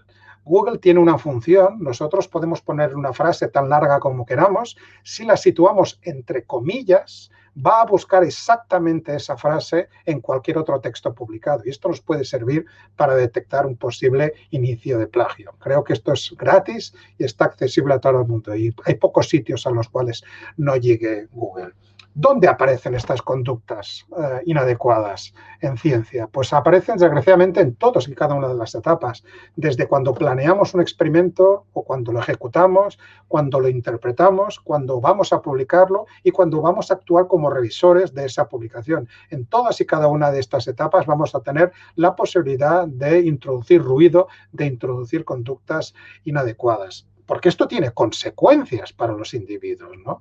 Por ejemplo, esto supone el fin de la carrera en muchos casos, no tenemos una segunda oportunidad, los científicos en general, vamos a disminuir las posibilidades de financiación futura, es un descrédito, vamos a perder el prestigio, podemos entrar en depresión, hay muchos ejemplos al respecto, y luego, según qué países, pues podemos enfrentar a penas de prisión y a multas económicas. Esto es muy distinto a lo que hacemos en Europa, que somos mucho más garantistas de lo que hacen en Estados Unidos, que os recuerdo que tienen esa oficina de investigación responsable que es ejecutiva. Este es un caso muy famoso de este investigador franco-suizo de biología molecular de plantas, Olivier Boignet, que ha retirado un montón de artículos y un montón de artículos corregidos, se le han quitado premios, se le han quitado proyectos, sobre todo por embellecer las imágenes. Este es un caso típico en el cual más lo que hace, él tiene claro lo que tiene que mostrar y si los datos no le acompañan, lo que hace es modificar los datos para ajustarlos a su hipótesis, ¿no? No cambia la hipótesis. Bueno, pues esto pues ha sido pues, objeto de una serie de denuncias, etcétera, pero veréis que este es un investigador que sigue publicando y sigue trabajando hoy en día. No así con este otro investigador, los Institutos Nacionales de la Salud, que quiso vendernos una vacuna contra el virus del SIDA que evidentemente se había inventado y que acabó en la cárcel 5 años y después de reembolsar al erario público estadounidense de $7 millones por todos los proyectos que había recibido y había vilipendiado, ¿no? Aquí tenéis un ejemplo, Boignet, pues estos son datos de hasta el verano pasado, sigue publicando y sigue trabajando. En Europa somos mucho más garantistas y no tengo yo muy claro que esto sea adecuado y tenemos que probablemente revisarlo, ¿no? Otros ejemplos que os pueden servir para pues problemas de integridad que ha habido, ¿no? Quizás recordaréis que en el 2012 el premio Nobel de Medicina se les dio a John Gurdon y a Shinya Yamanaka por la reprogramación nuclear, ¿no? La reprogramación nuclear que decía que unos núcleos podíamos reprogramarlos para que se convirtieran en pluripotentes y a partir de ahí volver a generar un individuo entero, ¿no? Pero ¿dónde estaba la oveja Dolly? ¿Dónde estaba Ian Wilmut? ¿Por qué los descubridores de la técnica de clonación en mamíferos no estuvieron involucrados? Bueno, no estuvieron involucrados porque este artículo, que es uno de los más citados en biología, pues es un artículo lleno de problemas de integridad. Si os pregunto quién es Ian Wilmut, probablemente muchos de vosotros sabéis quién es, porque lo asociaréis a la oveja Dolly. Esto ya es son 24 años los que han pasado, pero se hizo famosísimo. Este fue un artículo de Ian Wilmut. Pero debería haber sido un artículo de Angélica Schnicke. Angélica Schnicke es la que hizo su tesis doctoral, era la estudiante de tesis doctoral, que es la que preparó este trabajo de la oveja Dolly bajo la dirección de Keith Campbell. Keith Campbell es el que tenéis abajo, que fue el último autor, pero este artículo se conoce como el artículo de Wilmut y colaboradores, y esto pues generó muchísimo debate, además generó mucha controversia, hubo denuncias al respecto, Campbell y Wilmut dejaron de hablarse, Campbell dejó Edimburgo y se fue a Newcastle, y en el año 2012 siempre entró en depresión Keith Campbell. En el año 2012, cuando se conoció que el premio Nobel se iba a dar a la reprogramación, Keith Campbell pensaba que si se daba alguna vez un Nobel a la clonación, pues ellos tendrían una oportunidad. En la realidad es que no fue así. Estocolmo huye de cualquier debate, de cualquier conflicto, y no sabemos si fue esta causa o no, pero lo cierto es que el fin de semana que se anunció ese premio Nobel, Keith Campbell se colgó, se suicidó. Y esto es una historia muy triste de un artículo que debería haber sido pues, muy interesante. Esto lo he contado en este artículo que se llama La otra cara de Dolly, que lo encontraréis en mi blog de genética en Naucas si queréis ampliar un poquito al respecto. Hemos tenido otros casos de fraude, como el de Busok Wang, que en el año 2006 nos dio a entender que era capaz de clonar pues, células embrionales pluripotentes humanas. En realidad fue todo un engaño, una invención, pero él tenía una credibilidad previa, porque él había clonado el perro. Y de hecho, tras pasar por la cárcel y pasar multas, pues ahora lo que tiene es una clínica en la cual uno puede acudir y si te sobran $20.000, pues puedes clonar a tu mascota que acaba de fallecer, tu gatito, tu perrito, y él te lo va a clonar. Con lo cual ha tenido una segunda vida pues a nivel privado después de abandonar la carrera, de ser expulsado de la carrera académica. O el caso de Haruko Bokata, que como sabéis es una investigadora del RIKEN, que en enero de 2014 no publicó uno, sino dos artículos en Nature back to back, en el mismo número de la revista Nature. Ella decía que había encontrado un procedimiento para crear células pluripotentes cambiando el pH del medio. Evidentemente esto no pudo ser, pasó todos los filtros, hubo muchos investigadores que se creyeron, ella trabajaba con varios supervisores, de alguna manera estaba jugando con ellos, les contaba cosas distintas a cada uno de ellos y se llegaron a creer que ella había hecho estos experimentos, y de hecho eso también acabó muy mal porque uno de los supervisores de su tesis del Centro de Biología del Desarrollo de Encove, del Centro Riken, Yoshiki Sasai, que era un excelente biólogo del desarrollo, se colgó a la entrada del centro y también se suicidó porque no pudo aguantar este desprestigio. Se comprobó que efectivamente estas células eran una invención. También he hablado de ellos y os invito pues a leer este desengaño de estas células. ¿Qué herramientas tenemos para seguir estas fallas de la integridad? Pues tenemos, sabréis, el Retraction Watch y el PubPeer, ¿no? Que son muy distintas, ¿no? Y hay que ir con cuidado. El Retraction Watch es un catálogo de todos los artículos retirados y es importante verlo. Y el PubPeer es un sistema anónimo en el cual uno puede denunciar cualquier anomalía que encuentre en otro artículo. Claro, cuando es anónimo puede usarse bien o puede usarse mal, ¿no? Puede usarse pues para desprestigiar a una persona y mientras se investiga, pues digamos ya estás haciéndole un daño a esa persona. Luego pues se podrá comprobar si era cierto o no la denuncia, pero mientras tanto ya le has alterado el prestigio de la persona. Con lo cual hay que ir con muchísimo cuidado al utilizar estas herramientas. De Retraction Watch deciros que tenemos miles de proyectos de COVID que se han publicado, miles de artículos, pero a 4 de marzo, o sea, a día de hoy, tenemos 72 artículos, que yo creo que es un número importante, 72 artículos que han sido retirados por fallos de integridad, porque han sido manipulados, falsificados, han sido reutilizados. Con lo cual, fijaros que algo tan evidente como la pandemia COVID también ha suscitado la publicación. ¿Qué cosas nos encontramos en PubPeer? Pues bueno, pues nos encontramos pues imágenes de blots que indican la presencia de proteínas que sirven para ilustrar proteínas distintas en artículos distintos, en revistas distintas, publicados en años distintos. Este es el blot de arriba, que si le dais la vuelta, fijaros que es exactamente el mismo que aparece en dos revistas importantes, en 2012 y en 2015. Este es el caso de una investigadora, desgraciadamente española, de nuestra institución, que tiene un currículum que además es bastante normal que sea así. Las personas que cometen infracciones de integridad, sobre todo cuando empiezan a cometerlas de jóvenes, pues empiezan a embalantonarse y empiezan a perder el sentido de la realidad hasta que tarde o temprano pues son detectadas, ¿no? Fijaros, cuando todos los artículos que han sido retirados de esta investigadora empiezan en su época de tesis, cuando estaba haciendo la tesis, pero también en su época postdoctoral y en su época como investigadora principal. 12 años cometiendo infracciones. Esto es una patología en la cual se llega a perder la realidad. Uno cree que es Dios y que puede pues, modificar todo el registro sin ningún tipo de afectos, ¿no? Cambios en las orientaciones de las imágenes, reutilización brutal de las imágenes en muchos blogs, esto ocurre muy frecuentemente. ¿Cuáles son las reacciones habituales, ¿no? Bueno, pues esto es el catálogo de respuestas que se tienen, ¿no? Cuando se encuentra un investigador y se le pregunta que por qué ha pasado eso, ¿no? Dice, que yo sepa, no he hecho nada mal. Todo esto es falso, hay una explicación sencilla para cada error.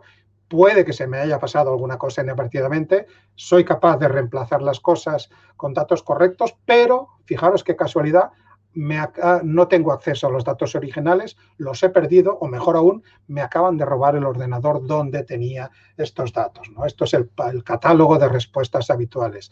Otro muy importante, que ya vosotros, quienes me estáis escuchando, ya no podréis utilizar, es nunca nadie me habló de ética o de integridad, ¿no? Y esta fue la excusa que utilizó Haruko Bokata pues para evitar ser condenada, ¿no? Y así pues durante un tiempo también le valió. O lo que hacía Bonnier, ¿no? Yo no sabía que no podía reutilizar las figuras en otros artículos, yo no sabía que no podía mejorar las figuras, ¿no? Ha habido diferentes ejemplos, como el desgraciado uso de CRISPR para generar estas niñas en China, de He Jiankui, que evidentemente pues acabó con él modificando, él falsificó la aprobación del Comité de Ética y acabó con él pues en la cárcel, pagando una multa e inhabilitado de por vida. Este ejemplo también creo que es interesante porque vivimos en el mundo de las redes sociales. Esto fue un artículo en Science que se publicó en 2016 y se retiró en 2017. Estos investigadores suecos habían supuestamente ido a una isla a hacer cómo los microplásticos pues alteraban la vida de una serie de larvas de peces, pero se comprobó que no tenían el permiso, que no tenían los datos originales y que faltaba la claridad en los experimentos, y los detectaron gracias a Facebook, porque sí que fueron a esa isla y se encargaron de tomarse fotos ahí, pues tomando en la playa o tomándose una bebida en un bar de esa isla. Y claro, ellos en el artículo habían puesto que habían estado 3 semanas en esta isla, pero el registro de las fotografías en Facebook decía que apenas habían estado pues menos de 10 días, con lo cual era imposible que hubieran recabado. Con lo cual, fijaros que también con las redes sociales esto. Ejemplos clásicos que hemos tenido como las vacunas y el autismo, ¿no? Este desgraciadísimo artículo en Lancet, repicado hasta la saciedad por los antivacunas, es de 1998, está retirado, es imprudente, no estaba justificado, es falso que el vacunarse suscita o acaba produciendo autismo, pero sabéis que se sigue utilizando y esto provoca que en estos últimos años haya aumentado, por ejemplo, en este caso, el número de casos de sarampión en Estados Unidos, pero no solamente en Estados Unidos, también en varios países europeos. O cosas que son a veces poco inesperadas, ¿no? La autoría fantasma, ¿no? Este es un artículo también de nuestra institución en el cual un investigador pues echaba mano de otro colega, aparentemente, que es el que aportaba siempre datos que confirmaban los experimentos. Nadie conocía a esa persona, es una persona que siempre enviaba los datos por correo electrónico. Era una personalidad inventada del propio investigador que usó el nombre de un compañero de carrera, esa persona no existía en la realidad, pero no participaba en los estudios y así logró publicar un montón de artículos. Esto nos recuerda que cuando participamos en una investigación colectiva, somos corresponsables. Si nosotros podemos decir, yo solamente he participado en el panel A de la figura 3 del artículo, muy bien, pero si tú pones el nombre en la lista de autores de ese artículo, eres corresponsable de este artículo. Si tienes la más mínima duda al respecto del trabajo de los demás de ese artículo, lo que tienes que hacer es salirte del artículo. Si permaneces en él, eres corresponsable. ¿Por qué se producen las conductas? Pues porque esa presión para publicar, esa voluntad de triunfar o de ser reconocido, acceder a grandes proyectos, esa tentación que es humana, el mal comportamiento, las actividades criminales y lo que yo creo también, que os he dicho antes, que es una patología. ¿Cómo lo podemos prevenir? Pues con los códigos, con las guías, con las listas de chequeo, de verificación, llevando al día nuestro cuaderno de laboratorio y contando con nuestro supervisor, con nuestro mentor, que es el que tiene la visión global y es el que va a ser también corresponsable, ¿no? Porque, claro, cuando estáis empezando la investigación, puede que no sepáis que algunas cosas que tenéis, algunas conductas que hacéis sean erróneas o inadecuadas y no sepáis cuáles pueden ser las consecuencias de estos actos, que eso es lo que le pasaba, por ejemplo, a Albert Boignet, que él se creía que podía mejorar las figuras de sus artículos y él creía que no estaba haciendo nada malo. Acabo ya mencionando, sé que llevo una horita, pero voy a acabar, Cristina, en un momentito. Acabo dando 2 pinceladas de conflictos de interés y de cómo esto afecta y entramos en preguntas, ¿no? Los conflictos de interés es importante tenerlos en cuenta porque pueden comprometer nuestro juicio, la objetividad del análisis, ¿no? Existen y pueden afectar a un montón de investigadores, ¿no? Que tienen colaboraciones, por ejemplo, con la industria, ¿no? Por ejemplo, durante muchos años en los fumadores pasivos se publicó y recontrapublicó que no tenían ningún problema de la salud. Claro, se comprobó que los investigadores que publicaban esos trabajos estaban financiados por la industria tabaquera, o un oncólogo español que fue despedido de la institución en la cual trabajaba porque hablaba de una serie de medicamentos que estaban producidos por una determinada empresa, pero se olvidó de decir que esa empresa es la que le aportaba unos millones de dólares para su investigación, ¿no? Creo que es importante declarar el que tú tengas estos. Y esto, para evitar estos conflictos, lo que tenemos que hacer es revelar siempre nuestros intereses, ser transparentes, responder ante ellos y para que quien sea el encargado de ese comité pues pueda gestionarlos. Tenemos un manual de conflictos de interés, de los pocos manuales de conflictos de interés institucionales que hay en España. Lo tenéis a vuestra disposición en el CSIC y el resumen es qué es lo que hay que hacer. Siempre, siempre, siempre declarar cualquier conflicto de interés potencial que podamos tener y preguntar y pedir ayuda al respecto. Bueno, llegamos al final. ¿Cómo de importante es esto? Esto que os estoy contando es una historia de ciencia ficción, es una historia que no nos afecta. Bueno, fijaros esto de un artículo de 2005 de Nature que decía que 1 de cada 3 científicos confesaban haber pecado, de alguna manera haber hecho algún tipo de conducta científica inadecuada. Y aquí se incluyen desde la invención, a la falsificación, a la pequeña manipulación de imágenes, a los plagios, a los autoplagios. 1 de cada 3. La Retraction Watch hace un par de años publicó su base de datos. Hay nada menos que más de 18.000 artículos retractados y hay verdaderos campeones, ¿no? Y uno piensa siempre en determinados países, pero se da cuenta de que en la lista, en los top 10, resulta que no están esos países, ¿no? Uno piensa siempre, por ejemplo, en China, y China es muy grande, ¿no? Pero, por ejemplo, el primero de los autores, que tiene nada menos que 169 artículos retirados, es un investigador japonés, y el segundo es alemán, y el tercero es holandés, y el cuarto es de Taiwán, y el quinto es japonés, y el sexto, y solamente el sexto, es un investigador chino.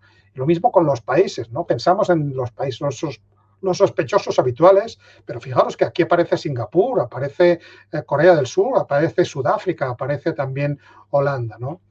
El mejor estudio que nos ha hablado de cómo de frecuente es esto de la conducta inadecuada lo tenemos en este metaanálisis de Fanelli, que en 2009 publicó este metaanálisis de un montón de estudios, ¿no? Y creo que voy a acabar con esto para que reflexionéis. Hay un 72%, 3 de cada 4 investigadores que han observado prácticas cuestionables en otros colegas al menos una vez. Hay un 14% que han observado la fabricación o la falsificación de datos por colegas al menos una vez. ¿Qué pasa respecto a sí mismos? Estos son encuestas anónimas, claro. Un 34%, 1 de cada 3, admiten haber realizado prácticas cuestionables. Y fijaros, un 2% admiten haber falsificado o fabricado. Yo no sé si esto va a ser un 2, un 2,5, un 3 o un 1,6. Yo sé que este porcentaje no es un 0%. Y esto quiero que lo reflexionéis, ¿no? Cuando yo hablo de estos temas en público y hacemos una especie de taller, pues paso unas encuestas y los porcentajes que encuentro frente a estas mismas preguntas son muy parecidos. Un 2% para un centro que tenga 500 personas quiere decir 10 personas. Yo no sé si hay 10 personas cometiendo fraude, pero yo sé que no hay 0. Y puede ser que sean 3, puede ser que sean 23, no lo sé. Creo que lo que tenemos que hacer es prevenir y tenemos que utilizar estos códigos para que no vuelvan a suceder estas situaciones. Y recordad siempre, la sociedad nos está observando. Y nosotros nos debemos a la sociedad. El mensaje final, sed buenas personas, sed buenos ciudadanos y seréis buenos investigadores y buenas investigadoras. Si queréis contactar conmigo, pues aquí tenéis mi referencia en redes sociales, en electrónico y lo que queráis. Cristina, cuando quieras, pues entramos ya en debate y disculpadme si me he alargado un poquitín más de lo normal. No hay nada que disculpar, Luis, porque ha sido interesantísimo. De hecho, lo primero que quiero decir es que esto debería ser obligatorio. Igual que para trabajar con animales tenemos que tener una acreditación, pasar por un curso y hacer un pequeño examen que dice que estamos preparados para trabajar con animales, deberíamos hacer obligatorio conocer este tipo de cosas antes de ponernos a trabajar en un laboratorio. Vamos a entender a nuestros estudiantes que hay muchas cosas que son de sentido común cuando no necesariamente lo son, ¿no? Por ejemplo, si un estudiante empieza a trabajar y ve que los más seniors en el laboratorio, cuando recogen datos de un equipo, este me lo quedo, este lo quito, este me lo quedo, este lo quito, pues puede llegar a la conclusión de que esto es normal. Y entonces, si alguien no le dice, no, es que esto no es así, pues y lo mismo, ¿no? Si he utilizado unos datos para un artículo y los quiero reutilizar para un artículo y les doy la vuelta, pues esto evidentemente alguien te tiene que decir que esto no se puede hacer. Efectivamente. Y me voy a colar, me voy a saltar todas las preguntas que tienen muchos más votos que esta que yo te voy a hacer, que ni siquiera está puesta en el chat, pero aprovechando que lo has mencionado, Me gustaría pedirte consejo para estos investigadores más jóvenes que están empezando su carrera y que son testigos de conductas inadecuadas. Ya sabes la presión que tenemos todos y la presión que tienen ellos, que están comenzando. Bueno, yo te digo lo que hacemos en el CSIC y no sé si esto puede ser útil para otros, ¿no? Creo que lo que hay que tener claro es un procedimiento de conflictos, un procedimiento para gestionar estas situaciones, y lo primero que hay que hacer es salvaguardar y proteger al denunciante. Esto es importantísimo, ¿no? No puede ser que la persona que denuncia acabe siendo la que pague los platos, ¿no? Entonces, eso es muy importante. Hay que garantizar la confidencialidad de esa denuncia, hay que comprobarla efectivamente y luego que hay que estudiarla y hay que informarla. Y es importante que la persona que vaya a presentar se sienta con confianza de que cuando está contando eso sepa que se va a gestionar esa información adecuadamente. Cuando no existen estos comités de conflictos o oficinas de integridad, pues, hombre, en principio lo que uno tiene que acudir es al responsable del laboratorio en primer lugar, a no ser que considere que ese responsable del laboratorio está también involucrado, que también podría ser, que de todo hay en este mundo, ¿no? Y si este es el caso, acudir al siguiente responsable, que sería, según las instituciones, el responsable del departamento o el responsable de la institución. El vicerrector, en este caso, o el decano o el vicedecano, el que le correspondan estos temas, ¿no? Pero siempre, ahora te das cuenta que para responder a esta pregunta te das cuenta lo importante de tener una oficina de integridad científica. Lo importante de tener un sitio, o sea, estamos habituados a oír, por ejemplo, en los periódicos, el defensor del lector, ¿no? O el defensor de los ciudadanos, ¿no? Bueno, pues el defensor del investigador, alguien que pueda escuchar y que pueda recibir estas críticas, que las puede investigar. Oye, que resulta que es una denuncia que no estaba justificada, pues se cierra el expediente. Que resulta que está justificada y que esto te lleva a descubrir una serie de elementos o de acciones, pues mira, cuanto antes lo sepamos, mejor, ¿no? Recuerdo que las oficinas aquí en Europa difícilmente son ejecutivas, son consultivas, y lo máximo que podemos llegar a hacer, por ejemplo, el Comité de Ética del CSIC, es presentar nuestro informe a la presidencia del CSIC, que es la que tiene la posibilidad ejecutiva y es la que puede, pues, decidir abrir un expediente o lo que corresponda con la persona en función del informe que le presentemos. Muy bien, pasamos entonces ahora sí a las preguntas que ha hecho la audiencia. Alejandro comienza, habla de la presión por publicar y concretamente le preocupa que esa presión pueda acabar afectando a la calidad y a la utilidad real de las publicaciones. Concretamente te pregunta qué influencia pueden tener los comités de ética en la práctica. ¿Podría pensarse que ayudarán a conseguir una mejor calidad de los trabajos publicados? Pero eso también limitaría el número de publicaciones, lo cual es crítico para el sistema actual. Bueno, vivimos en un sistema perverso. Yo no os estoy descubriendo nada y creo que lo que estamos viendo, pues los flecos, las miserias de nuestro sistema, que cuando desborda, pues desborda por todos los lados. Y cuando tenemos personas que para progresar científicamente llegan a la conclusión que la única manera de progresar es saltarse las normas, pues evidentemente hay mucha gente que hemos hecho mal muchas cosas. No solamente el investigador implicado, sino este investigador o investigadora, ¿quién le formó en investigación? Probablemente, ¿quién no le formó en investigación científica, ¿no? ¿Cómo puede haber llegado a tomar esa conclusión de que para alcanzar su meta adecuada, para alcanzar ese proyecto por el Consejo Europeo de la Ciencia? Claro, fijaros, en el IARC pues ha habido bastantes casos, pero es que yo lo repito, nosotros no somos ni mejores ni peores, nosotros me refiero a los investigadores e investigadoras, no somos ni mejores ni peores que los fruteros, los farmacéuticos, los taxistas o los pilotos de avión.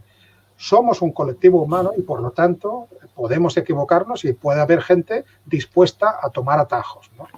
Por ejemplo, nosotros sabemos que en España, en el mejor de los casos, un proyecto de 3 años, en promedio, si te va muy bien, te pueden dar 200.000 euros. Pero resulta que un proyecto de las mismas características en Europa son 2 millones de euros. Es un factor de logaritmo, es un factor más, ¿no? Entonces, la tentación puede ser muy alta para decir, ¿qué hago yo para conseguir estos 2 millones? Es que necesito un artículo en Nature. y es que el artículo en Nature necesito unos datos que no me salen. No me salen, bueno, pues no, si no me salen me los invento. Afortunadamente, esta es la vía que toman poca gente, pero esta es una vía que está condenada al fracaso, porque como habéis visto con el caso de esa investigadora española, podremos tardar 10, 12, 15 años, pero acaba descubriéndose el pastel. Y además porque acaba descubriéndose porque en muchos de estos casos las personas infractoras acaban creyéndose que ya son inmunes, que son capaces de hacerlo todo y acaban cometiendo un error y acaba descubriéndose. De hecho, yo estoy pensando que con la digitalización de todas las imágenes de todos los artículos, yo creo que esto se va a resolver en los próximos años y probablemente va a provocar la retractación de un montón de trabajos que están ahí y que lo único que hacen es contribuir a hacer un ruido. Muy bien, Andrés, te pide consejo para las primeras veces que se afronta una solicitud a un comité de ética. Bueno, pues aquí yo creo que el comité de ética no tiene que ser visto como un policía. Nosotros nos arremangamos y lo que hacemos es explicarle a los investigadores lo que tienen que hacer para rellenar la solicitud y por qué la tienen que rellenar. Y todo el tiempo que invirtamos en un investigador, y te lo digo por experiencia, es tiempo que después, la siguiente vez que tiene que presentar una solicitud de ese investigador, ya la presentará mucho mejor. Y esto es un tiempo que invertimos. No es fácil porque hay, por ejemplo, en los temas de experimentación animal es probablemente lo más complicado. Y además tiene que ser así porque la sociedad nos lo pide. Es un privilegio trabajar con animales y la justificación del uso de animales y todos los pormenores y los detalles y la capacitación y los registros y todo, etcétera, que tenemos que aportar, pues no es fácil, pues hay que aprenderlo. Y esto, pues, no nos duelen en prendas en el Comité de Ética del CSIC y entiendo que en otros comités no solamente de decir lo que está mal, sino nosotros, fijaros lo que hacemos, nosotros o aprobamos un proyecto o se lo devolvemos al investigador con todo lo que tiene que cambiar. O sea, nosotros no denegamos un proyecto porque consideramos que esto no va a ningún sitio.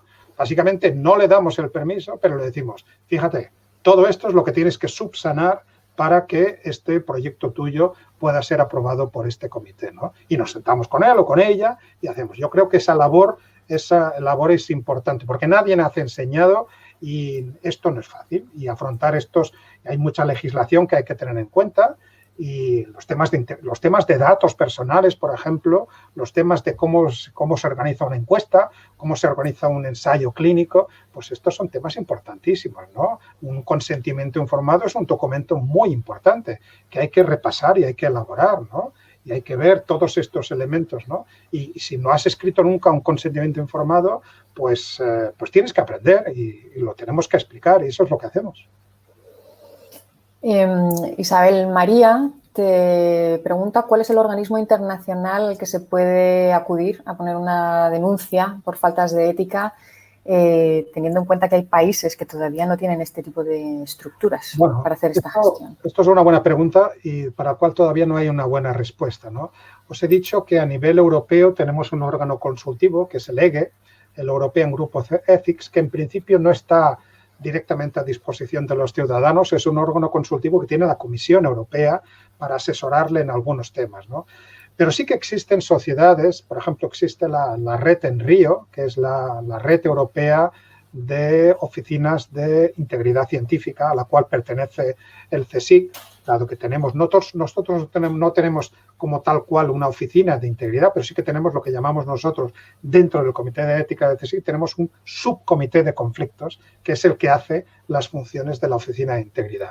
Entonces, en Río, que lo podéis buscar tal cual, NRIO, lo podéis buscar en Google, es una entidad europea que agrupa pues tanto los países que tienen ya la oficina de integridad perfectamente instalada, ejemplo, Dinamarca, Noruega, son dos países que están a caballo intermedio, que la tienen, digamos, en su legislación, pero que están a punto de ponerla en marcha, como por ejemplo, o la utilizan de una forma distinta, como Reino Unido, y luego están los países en los cuales, como nosotros, los cuales tenemos en nuestra legislación, se menciona se menciona esta ética profesional, pero todavía no se ha puesto hilo en la aguja, ¿no? Todavía no se ha concretado y esperemos que se concrete pronto. Pero no hay un organismo como Naciones Unidas al cual podamos acudir. A nivel europeo existirá en Río y lo que hay pues son pues las diferentes instituciones que tienen estas oficinas de investigación responsable. Vanessa te pregunta específicamente por estudios que se realicen con pacientes con Alzheimer. Dice que no están incapacitados judicialmente, aunque yo creo que en algunos casos sí que pueden estarlo. No tienen tutor legal. En estos casos, el consentimiento informado, por ejemplo, ¿está orientado a la familia? ¿O? Claro, exactamente. Esto es una pregunta muy interesante que es válida para muchos otros estudios, ¿no? Cuando hablamos de consentimiento informado, tenemos que saber si la persona a la cual se lo pedimos nos lo puede dar, si es consciente de lo que le estamos pidiendo, ¿no? Y aquí yo creo que no podemos hacer una respuesta genérica porque dependerá de muchos casos, dependerá de a qué tipo de enfermos nos estamos refiriendo, en qué estadio de la enfermedad nos estamos refiriendo y si nos estamos refiriendo en estadios bastante más avanzados, pues necesariamente vamos a tener que contar con la aprobación del tutor legal o el responsable de la familia que se haga cargo. Lo mismo afecta tanto por arriba, por la vejez, como por abajo, por los menores. ¿De acuerdo? Aquí hay unas excepciones en los jóvenes todavía menores de edad legal, menores de 18, pero mayores de 14, mayores de 16, que no es que puedan consentir, sus padres pueden consentir por ellos, pero ellos pueden, y aquí hay un nuevo verbo que hay que utilizar, que pueden asentir. O sea, los padres pueden decir, imaginaros, en un instituto de secundaria, hay un psicólogo que quiere hacer una encuesta y se dirige a los padres y madres de los alumnos que tienen, pues tienen 14, 15 años y les dice, vamos a hacer esta encuesta, ¿nos dais permiso para que hagamos este tipo de encuesta con vuestros hijos? Y los padres dicen sí, no, o lo que sea. A partir de esos 14 años, estos niños o estas niñas o estos chicos, estos jóvenes, pueden asentir. O sea, puede ser que el padre les haya permitido participar, pero ellos decidan, no, a mí no me apetece o no quiero participar. Y eso es lo que va a valer al final. Y le podrá saber mal al investigador, al psicólogo que esto sea así, pero no nos queda otra que aceptar. Una cosa que antes, no sé si lo he mencionado claramente, cuando hablaba de consentimientos reversibles, la revocación es algo muy importante. Y esto tiene que ver con la trazabilidad. Podemos haber convenido con un paciente que de su biopsia la podemos utilizar en investigación. Pero ese paciente al cabo de 3 meses ha leído artículos de su enfermedad y no le acaba de convencer la orientación de investigación que se le ha dado a ese trabajo y se pone en contacto con el investigador le dice, oye, mira, lo que te dije entonces, pues ya no te lo digo. O sea, te revoco el consentimiento. Y puede ser que ese investigador haya incorporado esos datos ya en un proyecto en marcha, pues no le quede otro remedio a ese investigador que eliminar estos datos y además lo tiene que eliminar y destruir. Y si esta biopsia la ha compartido con otros investigadores que están en una red europea, por ejemplo, en Burdeos, en Helsinki, no sé dónde, pues tiene que contactar con estos hospitales y decirle, esta muestra de este señor codificada de esta manera la tenéis que distribuir sí o sí. Y esto es importante que quede claro, porque esto es la garantía que le damos nosotros a los pacientes que solamente vamos a progresar en tanto ellos nos dejen. Porque no hay que olvidar nunca que la propiedad de estas muestras y de los datos siempre es del paciente, siempre, nunca es del investigador. Sergio te pregunta por una cosa que, bueno, está siempre encima de la mesa y en el caso de la pandemia, pues una vez más, sobre la ética de los grupos placebo. ¿Es ético dividir un estudio en poblaciones a una de las cuales no se le ofrece una potencial herramienta terapéutica? Yo creo que es importante saber en qué momento de la investigación estamos, ¿no? Y sabéis que la declaración de Helsinki pues, ha ido evolucionando con el tiempo y el uso genérico de placebos, sobre todo para nuevos tratamientos, no se puede realizar. Me explico. Imaginaros que para un cáncer determinado hay un tratamiento aprobado que tiene su efectividad y tiene sus riesgos y nosotros hemos desarrollado un nuevo medicamento que creemos que es mejor. Bueno, el ensayo clínico correspondiente, dado que ya existe una droga aprobada, nunca lo vamos a poder realizar frente a placebo. sería absolutamente éticamente injustificable darle este riesgo a las personas, el no recibir una medicación adecuada. Esta segunda medicación la vamos a tener que evaluar frente a la primera, ¿de acuerdo? Y esto es al principio de todo, cuando no hay ninguna medicación al respecto o ningún tratamiento, está justificado. Las vacunas, por ejemplo. Cuando no hay vacunas contra la COVID, todos los grupos que han hecho las vacunas hasta el momento, pues porque han hecho los ensayos estaban teniendo lugar en paralelo, ¿no? Y han agrupado pues miles de personas, muchas más de las que habitualmente se involucran en ensayos clínicos. Esto también tiene que quedar claro, ¿no? Sobre todo para explicar por qué hemos ido tan rápido. Hemos ido tan rápido porque se han metido millones de dinero en estos ensayos clínicos que son costosísimos, ¿no? 30.000, 40.000 personas, ¿no? Bueno, ahora tenemos varias vacunas, tenemos como 3 aprobadas y probablemente una cuarta en breve vamos a aprobar. Claro, las que todavía están empezando ensayos clínicos ahora, nos tenemos que preguntar, ¿es ético, ahora que tenemos ya 4 vacunas aprobadas, probar una nueva vacuna frente a placebo o lo tenemos que aprobar frente a alguna de las que están aprobadas? Mi opinión, y aquí todavía no hay una decisión tomada, pero yo me mojo, mi opinión, desde el punto de vista de la ética biomédica, creo que las nuevas vacunas habrá que evaluarlas frente a las existentes. O sea, no puede ser que le estamos concediendo unos riesgos que en su momento estaban justificados y los voluntarios los asumían. Acordaros que esto se hace doble ciego. Doble ciego quiere decir que la persona que recibe la posible vacuna no sabe si recibe la vacuna o suero fisiológico y la persona que lo administra tampoco sabe si está administrando vacuna o suero fisiológico. Esto puede estar justificado cuando estamos generando las primeras vacunas, los primeros tratamientos. Pero cuando tenemos ya tratamientos que han sido aprobados por las agencias reguladoras, creo yo personalmente que no está justificado. Muy bien. Aprovechando tu comentario, os voy a poner ahora en el chat el enlace a una mesa redonda que tuvimos hace un par de semanas en la que participó Lluís con una experta en biología, en virología. Con Margarita del Val. Margarita del Val y con una compañera de la universidad también, filósofa, hablando de estas cuestiones. Os lo voy a poner ahora en el chat. Te lanzo otra pregunta también de Sergio. Bien.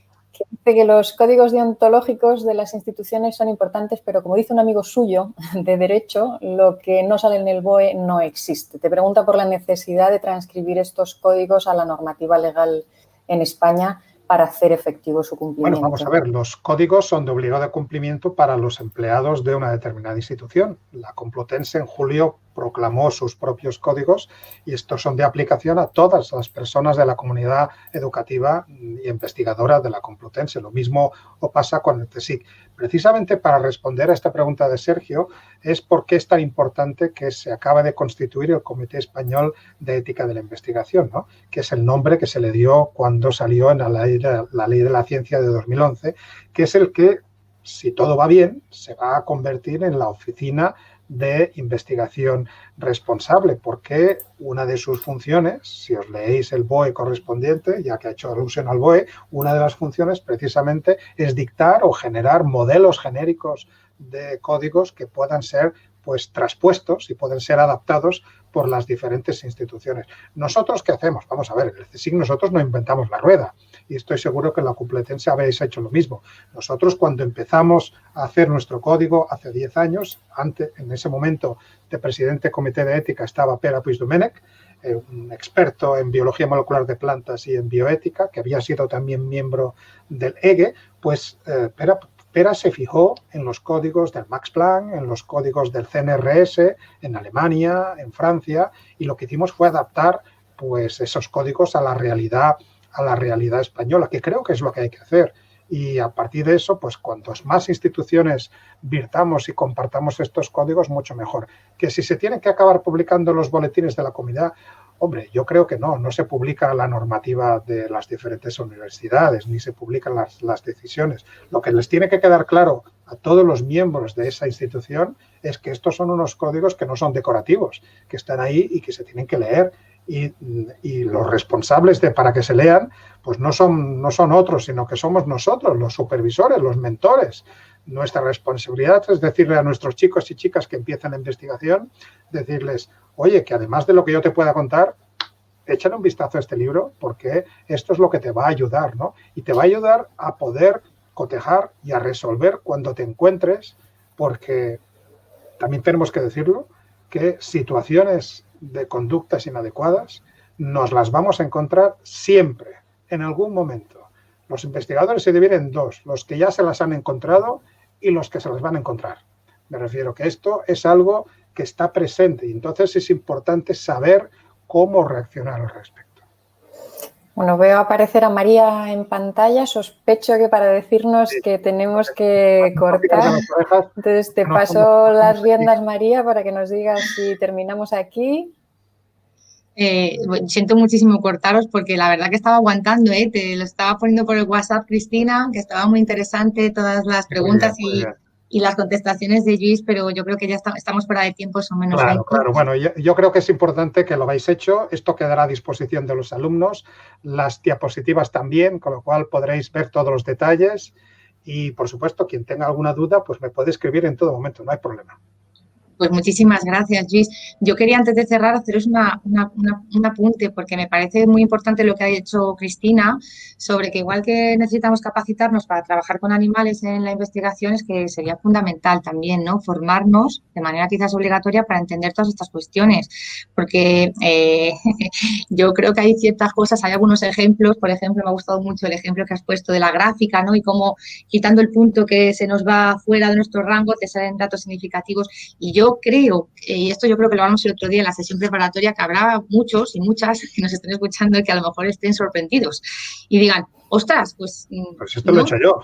Claro, que yo lo he hecho yo, pero además es que insisto, que igual hay gente que piensa que es algo normal, que está bien y apela al sentido común que hablábamos el otro día, ¿no?, que es el menos común de los sentidos a veces y no es consciente de que está realizando conductas inadecuadas, ¿no? Entonces, por eso creo que es importante este tipo de formación. Pero yo creo que habéis hecho lo correcto en la Complutense lanzando estas jornadas y, por ejemplo, otros centros. Nosotros tenemos un programa para los predoctorales y al menos cada año les damos una formación también en temas de ética en nuestro centro y todos los nuevos doctorandos pasan por ahí.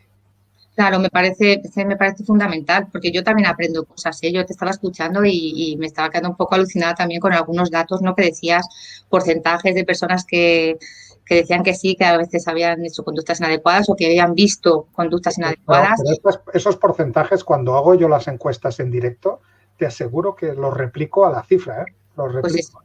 Pues a mí me preocupa un poco, porque más viene un poco también al hilo de lo que decías, ¿no? Si yo detecto una conducta inadecuada, yo creo que Cristina y Luis nos ha dado una idea muy buena, ¿no?, sobre quizás una oficina de integridad científica, un sitio donde poder, ¿no?, denunciar este tipo de conductas, pero yo creo que ese es el previo, ¿no?, que habría que trabajar, pero luego, ¿qué pasa después? O sea, porque en algún momento de la charla también has dicho, en Estados Unidos, si tienes una conducta de este tipo, hay mecanismos para reprobarla, pues te ponen multas, te piden que devuelvas los dineros de los proyectos, lo cual no me parece mal, o incluso vas a la cárcel. ¿Qué ocurre? Aquí, si tú denuncias una conducta... Tenemos un procedimiento muy garantista y es muy difícil, sobre todo a funcionarios públicos, es muy difícil expedientarlos. Lo estamos viendo, por cierto, en un ámbito distinto de la ciencia, por ejemplo, en la política. Es muy difícil, ¿no? Imaginaros, si ya es difícil con los políticos, ¿cómo no va a ser difícil con nosotros también? Efectivamente, pero claro que yo creo que eso es algo en lo que habría que trabajar. Tenemos que ir poquito a poquito, lo tenemos que resolver. Y esto es una de las ideas que también pues están en mente de las redes como en Río, ¿no? De intentar progresar como Unión Europea todos juntos, ¿no? E intentar pues que cuando se cometan estas infracciones pues tengan consecuencias, y porque ese es el mejor mensaje. Si alguien sabe que el vulnerar la integridad científica es gratuito, pues malamente vamos a progresar. Claro, eso es. Y yo creo que eso es bueno para la comunidad científica y también para la sociedad, ¿no? Es decir, para transmitir también, no solo a nuestros doctorandos, ¿no?, con esta formación, sino también a la sociedad, transmitirle que las cosas se hacen con integridad y que si no hay integridad y se les pilla, pues que hay consecuencias. Yo creo que eso también debería ser ahí una línea de trabajo, a lo mejor, para que esto pose, ¿no? O sea, poco a poco. Bueno, pues nada, gracias. Nada, muchísimas gracias a vosotros. Yo, bueno, yo tengo aquí un montón de preguntas que te podría hacer también. Otro día, cuando nos podamos ver. Otro, pues mira, la semana que viene, que estamos otra vez. Así que nada, yo, como hago siempre en esta jornada, sí que quería despedirme. Primero dando las gracias también a la Escuela de Doctorado por apoyar la iniciativa, a la Fundación General del UCM porque es la encargada de la retransmisión, y contaros a los que estéis al otro lado que en la siguiente sesión pues vamos a hablar también de un tema muy importante para la comunidad científica y para la sociedad, como es la investigación con animales, que ya lo has introducido tú antes. Vamos a hablar de ética, vamos a hablar del bienestar, cómo proteger el bienestar animal, de la capacitación que mencionaba Cristina antes, del personal que es necesaria ya tener para poder trabajar con estos animales. Hablaremos del principio de las 3 R's, no sé si a alguien le sonará por ahí, de los que están al otro lado, porque es el que rige, digamos, ¿no? Por el que se rige la legislación al respecto y que garantiza realmente que se utilicen esos animales solo cuando es estrictamente necesario, que lo veremos el próximo día, y que se hace además cuando hay que utilizarlos de una forma ética, responsable y respetuosa. También hablaremos de los comités de experimentación animal, que son los que regulan y los que evalúan todos estos procedimientos y cómo funcionan, ¿vale? Entonces, yo creo que, al igual que la sesión de hoy, la sesión del próximo día es básica, sobre todo para los estudiantes de doctorado y para los que no son estudiantes de doctorado, porque yo creo que se tratan cosas que es necesario aprender para los que están empezando y recordar, quizás no para los que ya llevamos unos cuantos años. Así que nada, sin más, mil gracias, Cristina, mil gracias, Luis. Gracias, María. Por esta sesión. Cristina. Gracias a todos. Buenas tardes a todos. Buenas tardes. Hasta la próxima semana.